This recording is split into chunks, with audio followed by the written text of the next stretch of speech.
Okay. Hi, today we're going to show you how to start the Pitboss Platinum, either the smoker or the grill. They work together. First thing you want to do is make sure it's plugged in. It runs off electricity. Second thing you want to do is open this lid and make sure that it's full of Pitboss pellets. They recommend that we use only Pitboss pellets, and those should be available to you in a container right by the unit. Make sure it's full, because if it runs out, you kind of have to watch it too. You got to kind of sometimes push the pellets to the auger, which is on the left side, or it will shut down in the middle of your cooking. So you want to make sure that's good and full.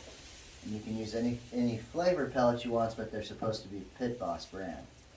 Okay, let's start by turning it on. First you open the lid, and then you just hold the power button like that and come in. So you're going to see the control panel. Go ahead, can you see it clearly? Okay.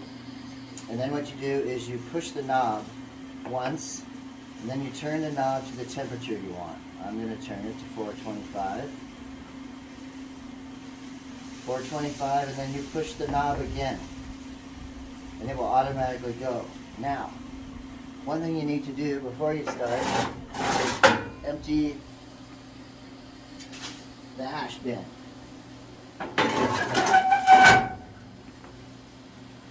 So now that it's going, you can see the auger is already, can you bring this over here? This right here is the auger in motion, and you can hear it.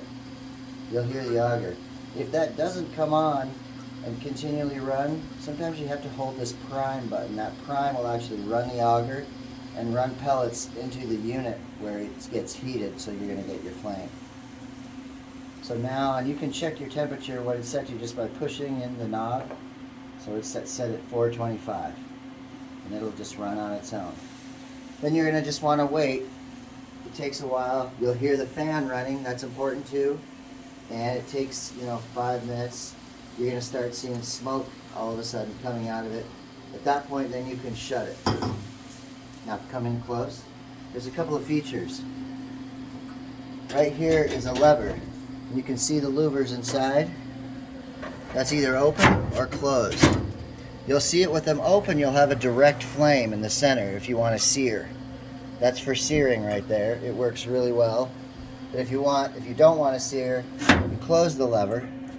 Like I'm going to bake, right now I'm going to bake some ribs and some potatoes and some macaroni and cheese in here. So I'm going to close that because that would be too hot and get it to my temperature.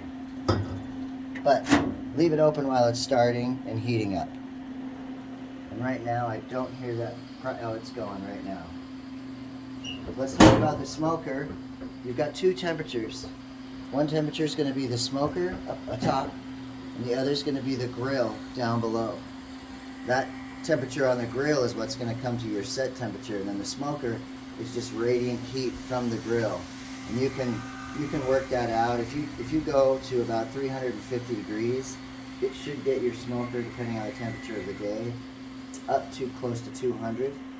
And if it's not, just turn it up 25-degree increments to get that smoker to the temperature you want. And if you are using the smoker, you want to make sure you adjust these for smoke. If they're all the way closed, you're not really going to get any smoke. You got to open it, and you can open it however much you want to, and that smoke's going to roll through and out.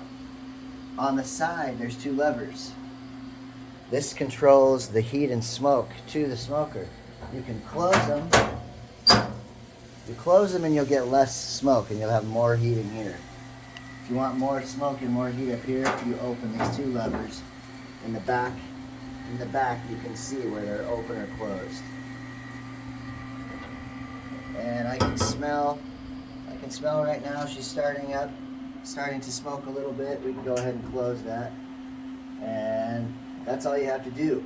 There's two probes that come with it. You can insert that into your meat or whatever, as long as they're connected right here, and then it will tell you the temperature of those probes across the bottom here. And that's it.